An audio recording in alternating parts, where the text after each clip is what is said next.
All right, go ahead and grab your Bibles with me again, and we're going to start in Ephesians chapter 2, where we've been starting today. Ephesians chapter 2, we'll read verses 2 and 3 again. It's really our text verse. I don't have a different one for tonight as we talk about the flesh. So follow along with me if you would. Ephesians chapter 2 and verse number 2.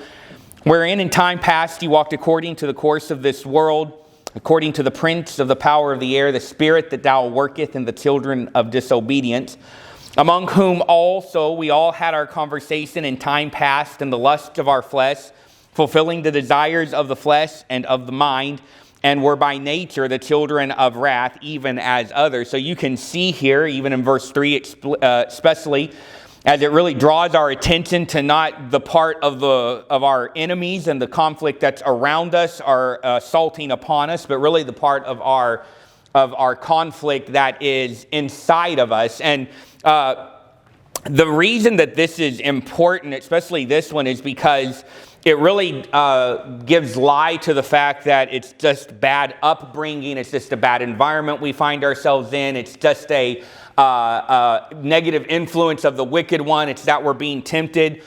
This verse and some others that we're going to look at this evening argues more to the point that the problem is also within us, right? This is something that not is just an extenuating or an external factor. It's something that if we lived on, again, I think I mentioned it on Wednesday night, if we lived on a desert island by ourselves, we'd still struggle with our thought life, and we'd still struggle with attitudes if there were two people there, right? You perhaps have heard of the story about the guy that was on the desert island and got found, and long story short, he said, that's a church that I used to go to, and this is the church I go to. And he's like, well, what was wrong with that? And he said, I didn't like the people that were there, and he's the only one on the island, right? It's just we all have issues, and even if we're by ourselves, that wasn't going to solve ourselves. So we have looked at a couple of things so far today.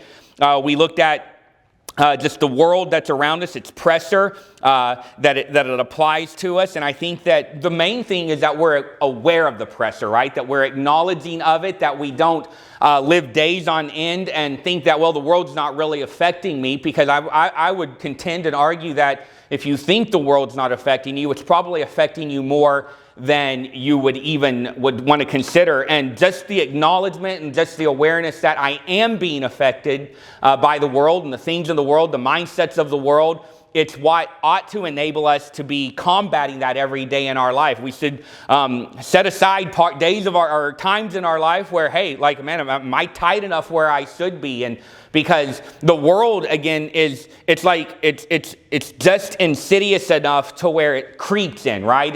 It's rare that the gates are flung wide open. It's just making small allowances and opening up just a few possibilities here and there. And we have to be on guard against that every day. We talked about Satan and just, I would argue in one sense, the great power that he has and just the havoc that he can wreak in our life and just the ability that he has. But I would also contend that it's not everything, and he's not everything. He's not all powerful, and we have the ability through Christ to combat him. And I'm not talking about, walking around and throwing and casting devils out of people. I'm just talking about in our own personal life. We don't have to submit to him.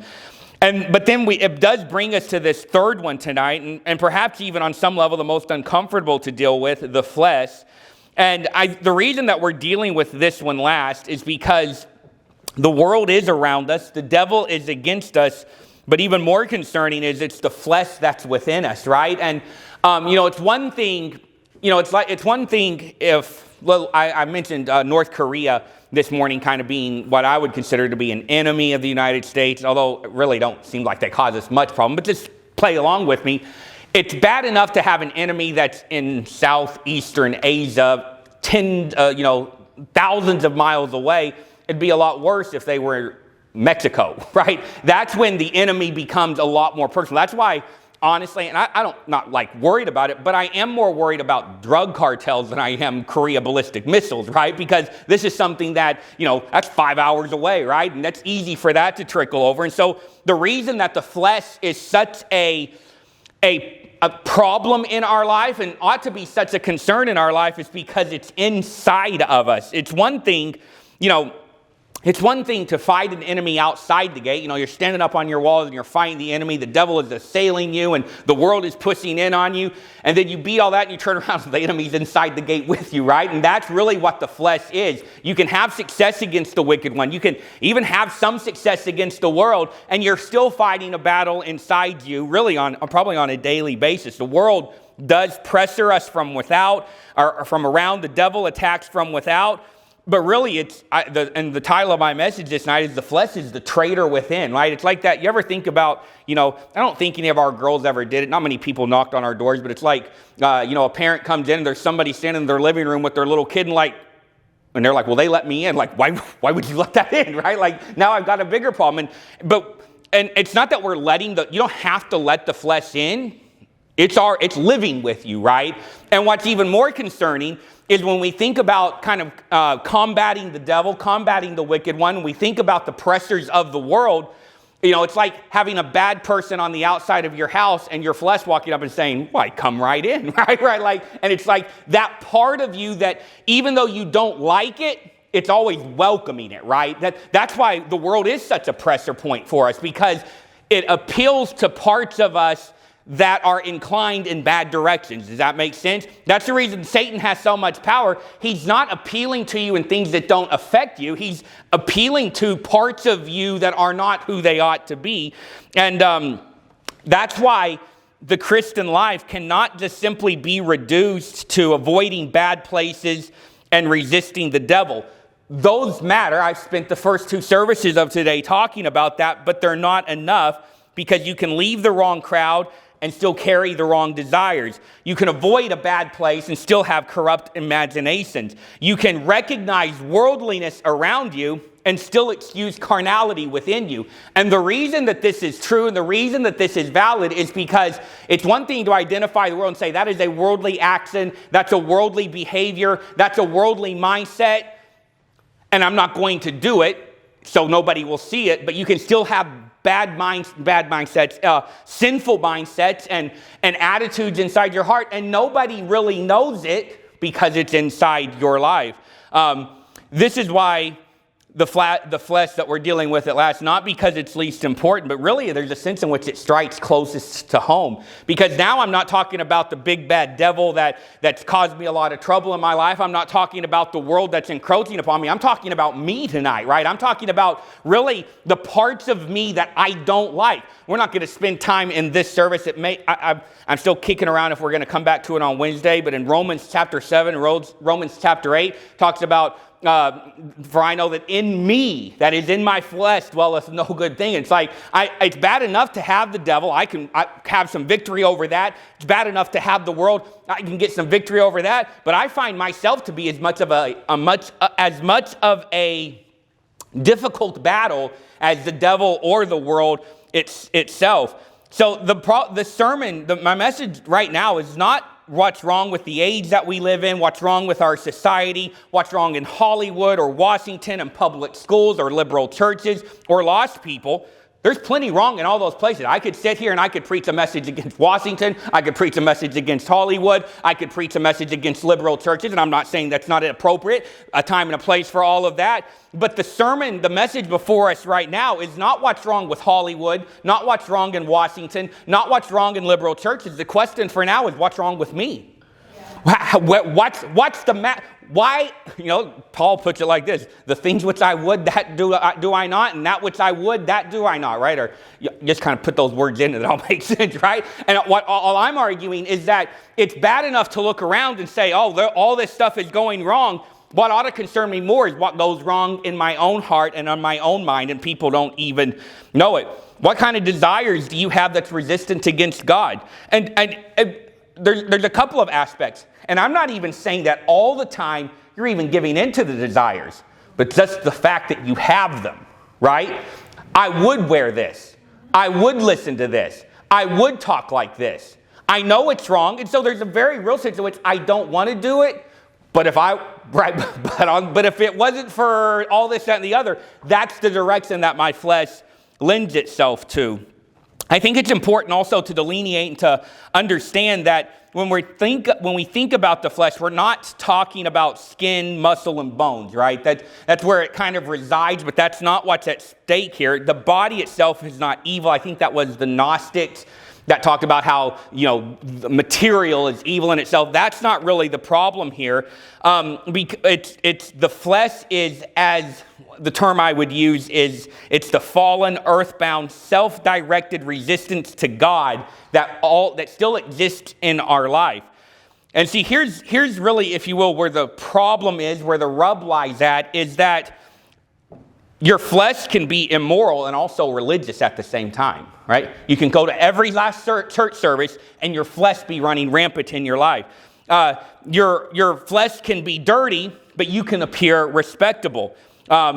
Yes, you say, well, the flesh, you could go to a bar and the flesh is there, but flesh sits in church pews sometimes. And I'm not talking about just the person. I'm talking about the attitudes, the actions, the behavior, the mindset sits in a church pew, sits at family tables and private conversations. Again, this is not out there. This is what I, if you will, bring to the table that's in a negative. So two things we want to look at here in the next few minutes. Let's take a few minutes. The first thing we're going to do is describe the flesh, and secondly, we will expose the flesh. Go to John chapter 6 as we think about the flesh described. John chapter number 6, the flesh described. So John chapter 6, verse 63, as we think about the flesh's weaknesses and profitlessness. Profitlessness. That is a word. My computer said so. Profitlessness. All right, John chapter 6 and verse number 63. Read it with me. See what it says here.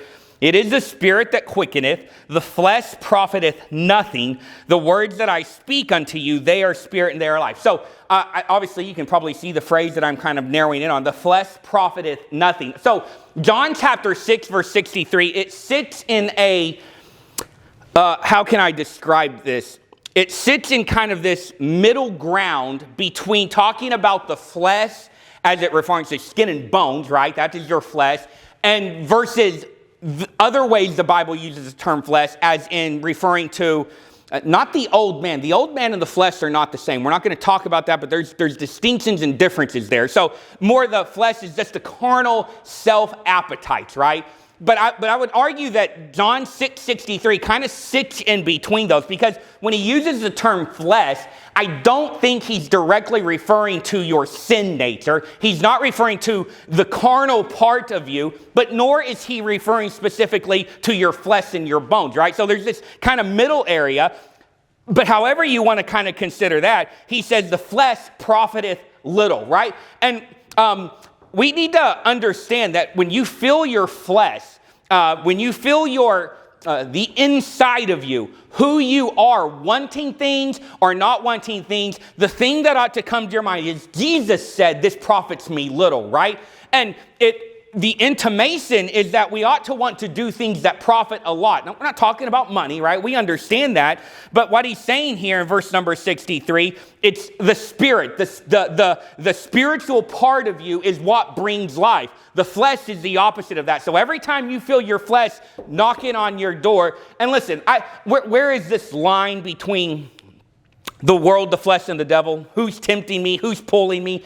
Sometimes I think they perform blitzkrieg on us. And what I mean by that is they have combined arms down to a science, right? The idea of blitzkrieg, lightning war, it's where you have air power, armor, and ground troops all working in concert with each other, right? And they're, it worked pretty well for a little bit until we showed them what blitzkrieg really was, right? But what I'm saying is they're all working in concert. It's combined arms. So I don't know that I can necessarily look at, even in my own life or even for you, and say this desire, temptation, this pull is the world. This desire, temptation, the world is the devil or your flesh. Because I think a lot of times it's a combination of them. But what I'm saying is when you feel that pull, you should say, that's who I am. That's who I was before I got saved. I still feel some of those realities in my life today, and this is profitless to me. This word here, it emphasizes the natural man operating apart from the Spirit of God.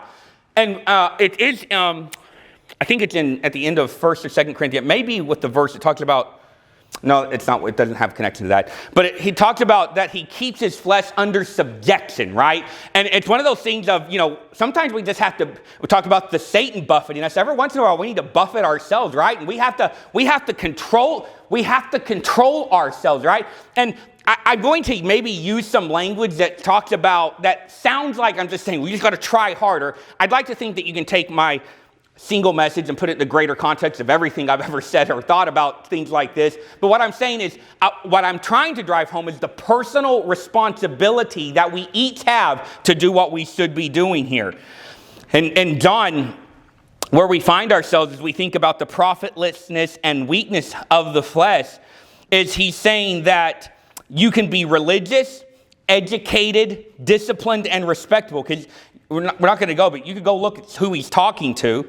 And he's saying that does not produce spiritual life in you, right? You can kind of have all of your boxes checked. You can kind of have everything in order from the outside, everything look good, everything be in its proper place, and you have no spiritual life in you. Again, I'm not talking about losing your salvation. I'm not even talking about not being saved. I'm talking about being saved and having no spiritual power in your mind. Go to Romans chapter 8. Romans chapter 8 and verse number 7. So one way the flesh is described is just by using the term the flesh. We see that in John 6:63. Another way that it's described is in Romans chapter 8 verse 7, and it talks about the carnal mind. Romans chapter 8 verse 7, the Bible says, because the carnal mind is enmity against God. For it is not subject to the law of God, neither indeed can be. So then they that are in the flesh cannot please God. Again, trying to stay a little bit focused here and just drawing out this idea of the carnal mind. And it says that it is not subject to the law of God. It is helpful, again, a lot of this is, I'm just trying to put us on notice, right? And I'm trying to bring things to our mind. It is helpful to know there is a part of you, even redeemed, that is not subject to the law of God. Not that it shouldn't be, not that you can't work with it, if you will, and not that you can't bring it into some subjection, but at its natural state, there is a part of you that does not care what God wants. I mean, do you never feel that in your heart and in your life? Just with the pulls and pushes that you have at times. And he's saying this is carnal. And it's this idea of carnality, it really kind of a simple explanation without, again, diving completely too deep in it, is it's just saying this is a very base instinct, right? This is just the most basic of instincts. And as Christians, as people who know God, who have been delivered from the power of God, who are no longer walking according to the course of this world, we should say, that's not what I want for me. But you have to be able to identify it in your life. The flesh, this is important. The flesh does not only corrupt what a man does with his hands, it corrupts what he does with his mind. And so you see what it says here. It does not say the carnal man is enmity against God. I would caveat that with saying, I'm not saying it doesn't, but that's not the point that's being made here. It says the carnal mind is at enmity with God. So in other words, you can kind of have the outside cleaned up from a temporal perspective, and your mind is still an enemy with God. And you say, well, how do we know we're talking about a saved man? I would argue that the context is he's writing to saved people, and lost men aren't carnal, they're lost, right? That would be my contention here. So we're talking about saved people who do not have their mind the way it ought to be. The carnal mind, it emphasizes that the flesh, this is important right here.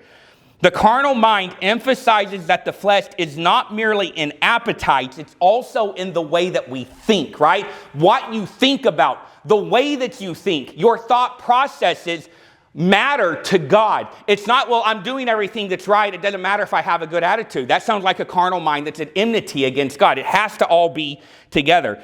Because the carnal mind, the flesh, has a way of reasoning, evaluating, excusing, blaming, desiring, and justifying. It doesn't just want wrong things.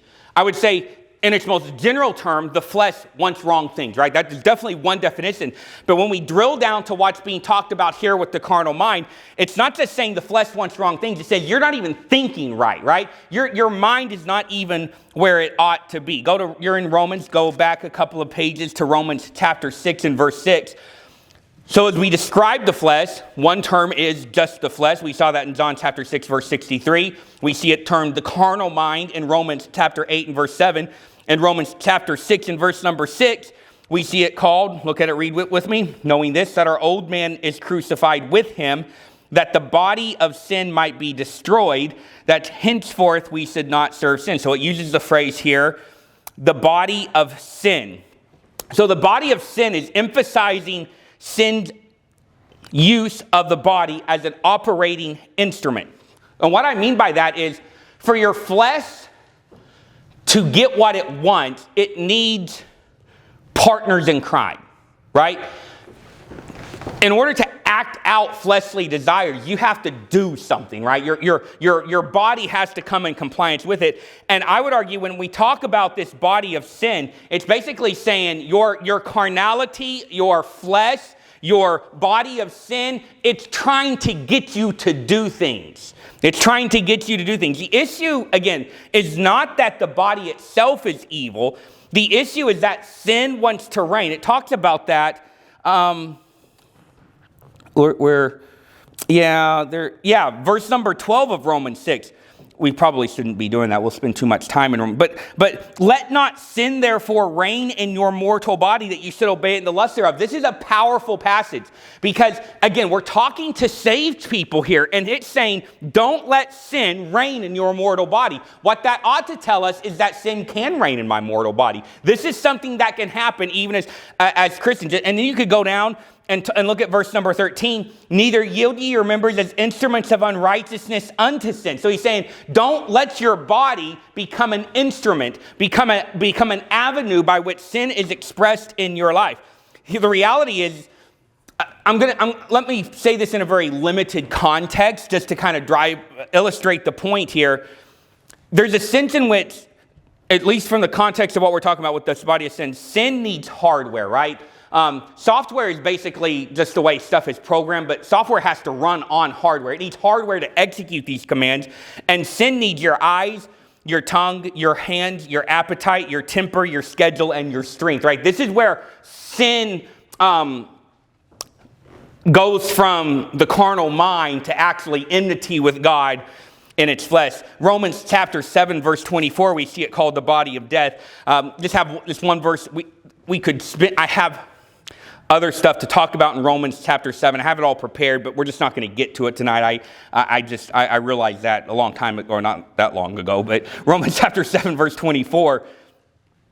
O wretched man that I am, who shall deliver me from the body of this death? Saved man, the Apostle Paul, and he's expressing the struggle that he is. This body of this death emphasizes the misery of inward corruption. And the terminology ought to grab our attention. I look around and I see a group of people that when you read Romans chapter 7, you identify with it. You feel every word, every turn of phrase that he uses to describe his struggles. You're like, yeah, that's me. I feel that. I experience that. I know exactly what you're talking about here. And all of this does is emphasize, it's like carrying around a dead man. Because the flesh is strong. The flesh is real. The flesh is influencing us. But I don't like it. You ought not to like it. If it doesn't bother you, you're just simply not saved. And so he's arguing all of this from the perspective of I'm a wretched person, even saved, because I'm still fighting and struggling and contending with not the devil, not with the world, but with me. I'm fighting myself here. It's the body of this. It's misery. It's misery and bondage. Go to Colossians chapter 2. Colossians chapter 2 and verse number 11. That doesn't look right.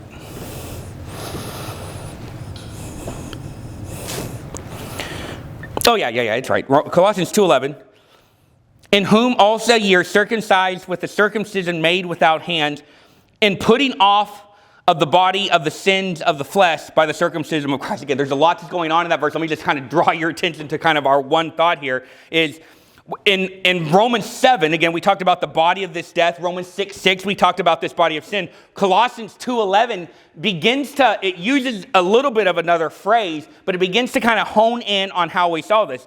It needs to be put off. It says, in putting off the body of the sins of the flesh, right? And so our desire is to be getting rid of this, right? And when I say get rid of it, it's not that we think we're ever going to get to the point where we don't have to deal with it anymore. I think, bless God, that we ought to get to the point where we're not having to deal with the same thing anymore, but we're never going to get to the point where we're not having to deal with anything anymore, right?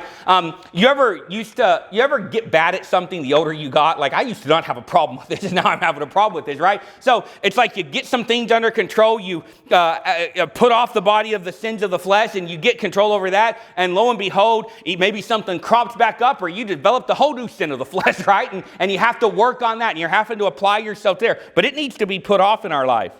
Go to Ephesians chapter 4. Ephesians chapter 4 and verse number 22.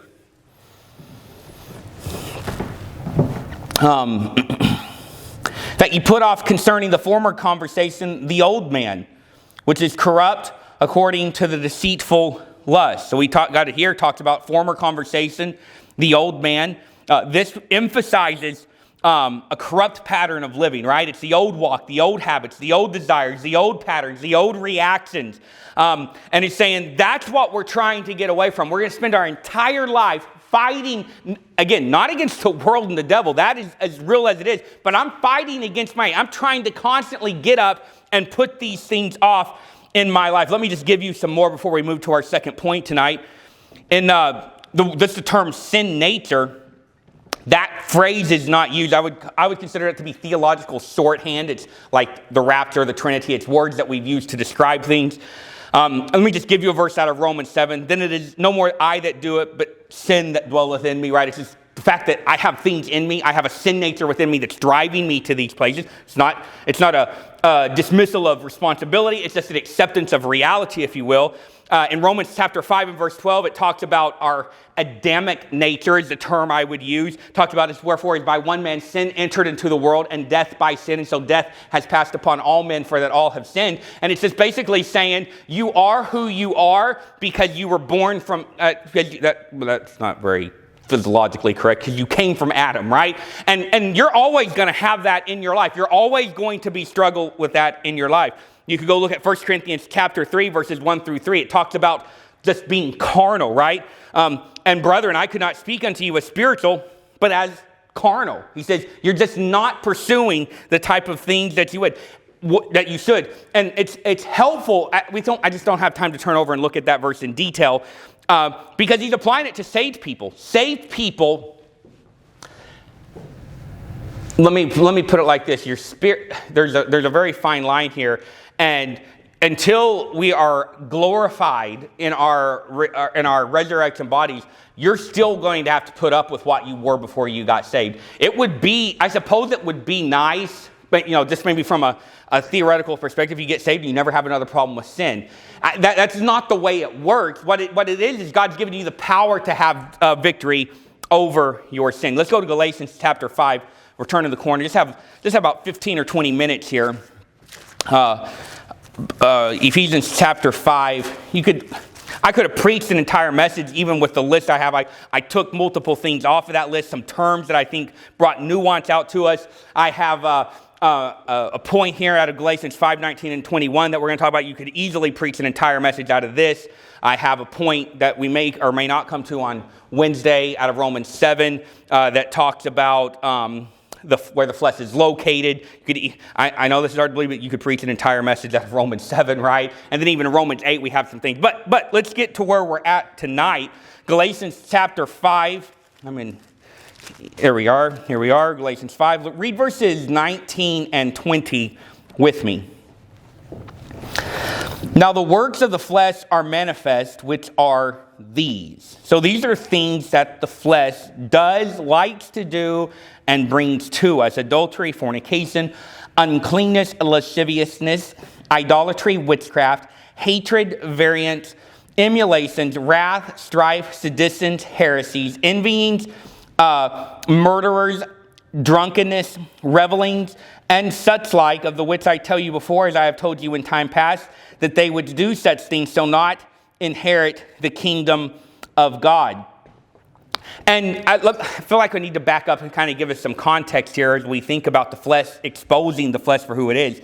Verse 16 says, "This I say then, walk in the Spirit, and ye shall not fulfill the lust of the flesh." So, it's like you read that, and especially for people that know their Bible and have experienced a little bit of the Christian walk, you're like, oh, okay, right? Like, it's like, yeah, that's the way to solve it. But if I could do that with no problem, none of this would be necessary. That is the key, right? It's one of those things that's very simple, but very difficult to actually implement consistently and religiously, even if you will walk in the Spirit, and you shall not fulfill the lust of the flesh. And then in verses, read verse 17 with me too. "For the flesh lusteth against the Spirit," desires, right? That's what the flesh does.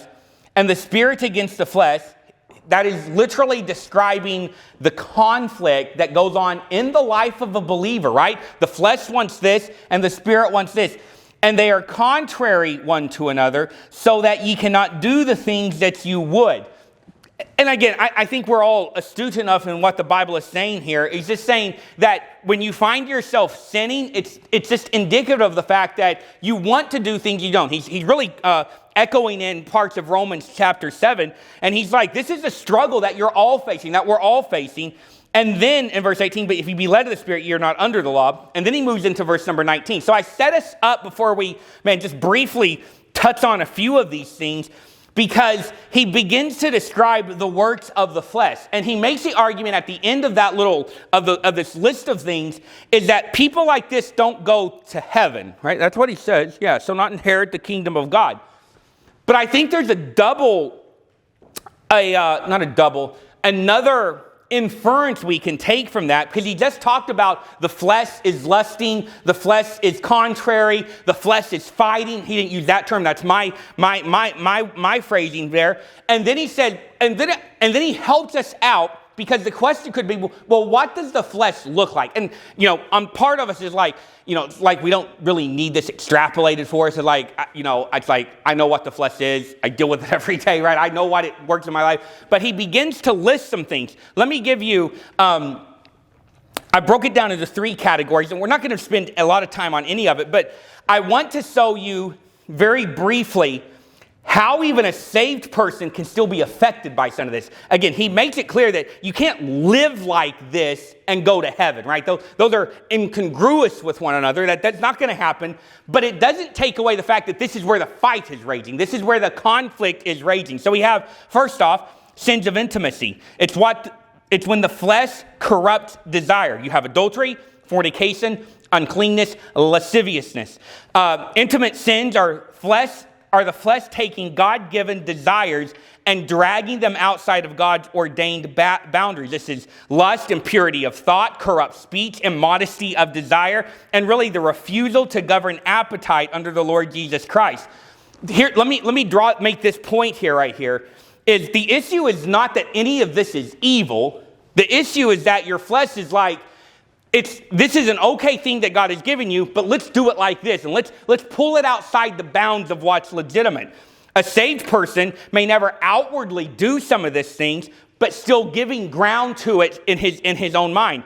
Saved people, you can struggle with private imagination, second looks, internet impurity, suggestive entertainment, crude humor, emotional flirtation, resentment against biblical restraint. Listen, your flesh is active and working when you begin to think, well, if I wouldn't get in trouble, if I wouldn't get caught, if so-and-so wouldn't find out, if the church wouldn't frown upon it. I'm not saying that doesn't mean you're not saved. What I'm saying, it's the flesh basically arguing for a thing, and you should be able to, and you ought to be able to say, no, this is the works of the flesh. These are not things I want to be involved in. Sensual sins are not only what a man does or a woman does with his or her body, it's also what he allows the flesh to rehearse in his mind before the body ever acts. I'm trying to back this up a step on us. Yes, a lot of these, number one, have a physical aspect, not only in this part, but even going down through the list. But I would also argue they all have an inward part that you never get to the outward part you never get to the outward part if you're controlling the inward part. They all start on the inside. I would ask the question before we move on: where do I allow my desires for what I want to make claims in areas God's word has already denied? God said you can't do it like that.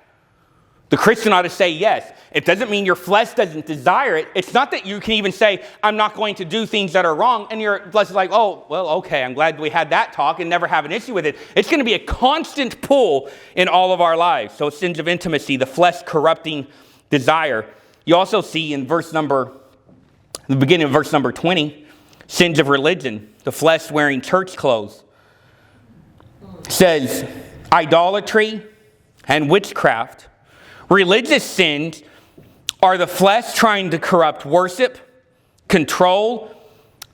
Let me rephrase. I didn't read that right. I could probably make it fit. But religious sins are the flesh trying to worship, control, or manipulate, or secure blessings on its own terms without submitting to God. Let me give you broad definitions here. We know what idolatry is. Anything that you're replacing God with. Right? It is worshiping things, and you do not, and we all know this, but we need to be reminded of these things sometimes, because the flesh will play tricks on us, right? And it say, well, as long as I don't have a little idol set up, it's easy to point at the Catholics or whoever it is that has idols set up and they're burning incense to them and ancestor worship. But Americans just have it in different ways. We worship money, we worship our jobs, we worship possessions. People worship their family, people worship themselves, right? Everybody is worshiping something, and he's saying that we have to be careful about having things before God. This idea of witchcraft. Again, so my flesh don't want that, right? And congratulations. But I think if we broadly consider it, it's really the desire to access power or control apart from God's appointed means. It's trying to access parts of the spirit world without God, right? And I would argue that there is at least a potential for even a Christian one. It's like the whole idea of having a form of godliness but denying the power thereof, right? And it's where we want God's power in our life, but we'll do anything but come to church, read our Bibles, and be dedicated Christians to get it. It's like, and I don't mean to draw too much of a connection here, but I also don't want you to leave and say none of that applies to me either. A lot of times witchcraft is saying, I want power, but I don't want to do what God says I have to get it. I want victory, and I want to have spiritual success, but we won't go through any of the actions. We want these shortcuts, chicken soup for the soul level answers to the problems in our life, and what we actually need is to submit to God. It's witchcraft. Desiring to access power or control apart from God's appointed means. This matters. Sins of religion matter because flesh can wear church clothes. Flesh does not always look immoral. Sometimes it looks devout, disciplined, and doctrinal. You can be following the flesh and what you want the entire time and just be following really the flesh. I would argue a saved person may not bow before a statue, but still be committing religious sins of the flesh. You can struggle with making an idol of, and I've listed some of these, but I'll give them to you again, your family, your ministry, your reputation, patriotism, success, comfort, or tradition. It's using religious performance to feel superior.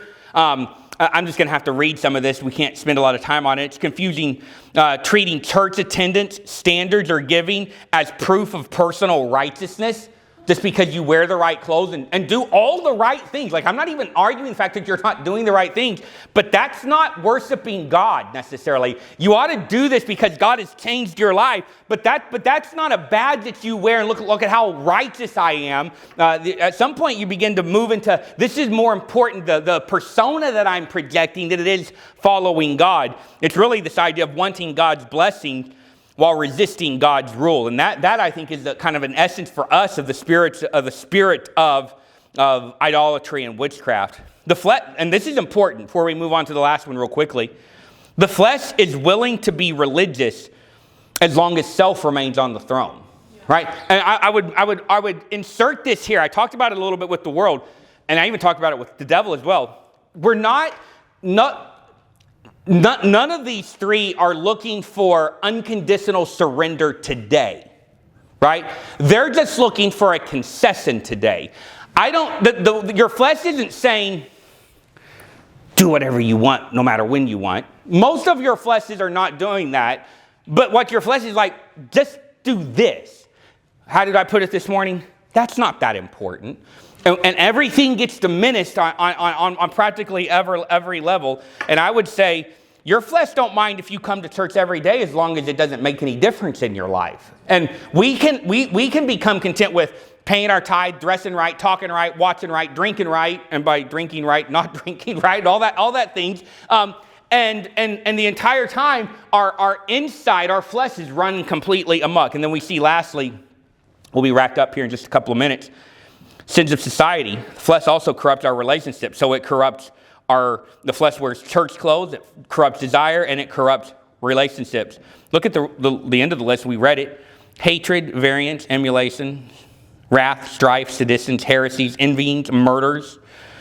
Social sins are the flesh corrupting relationships through pride, anger, resentment, jealousy, division, self-importance. These are the type of sins, this is important. This is like where your flesh ought to scare you.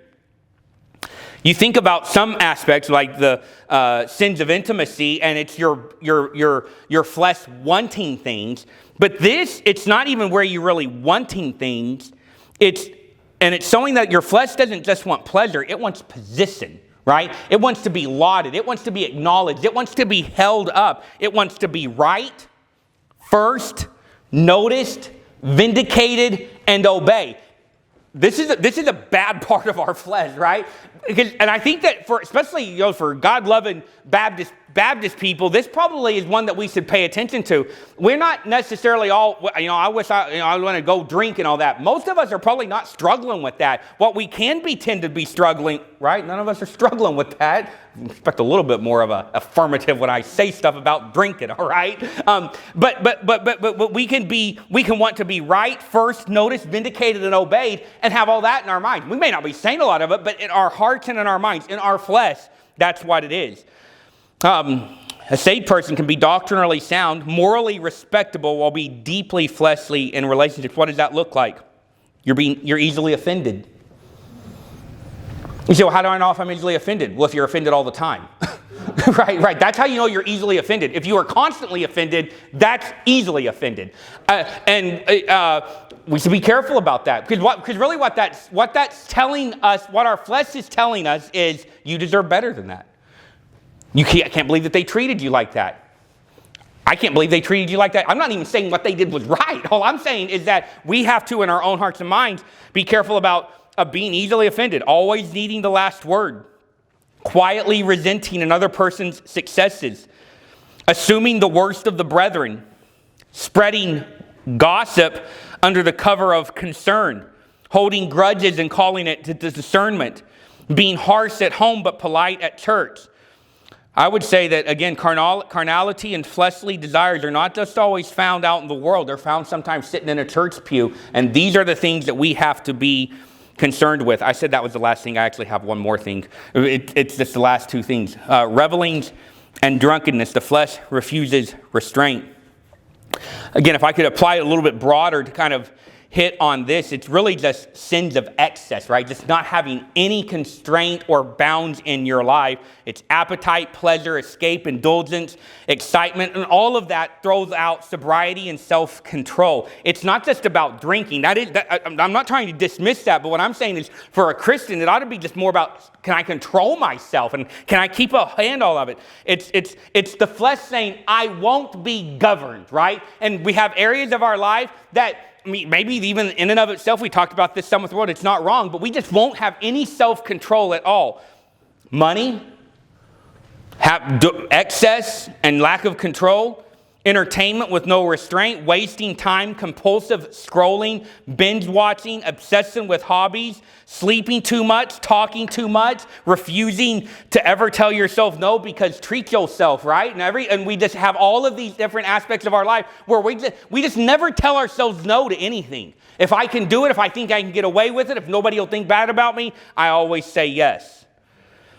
And I would argue But that's the flesh speaking when you can't be told, not that you can't be told no, but you won't even tell yourself no.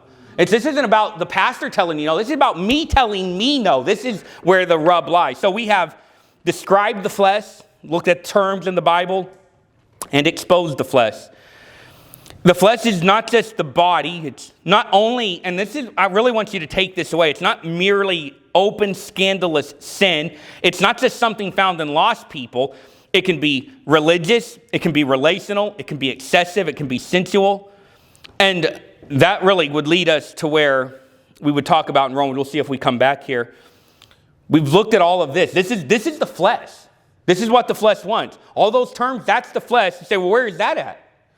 Romans 7:21, I find then a law that when I would do good, evil is present in me. Everything we just spent the last 45 minutes talking about, it's in your heart, it's in your soul, it's in your spirit. That's where it's at. All right, we'll have some prayer.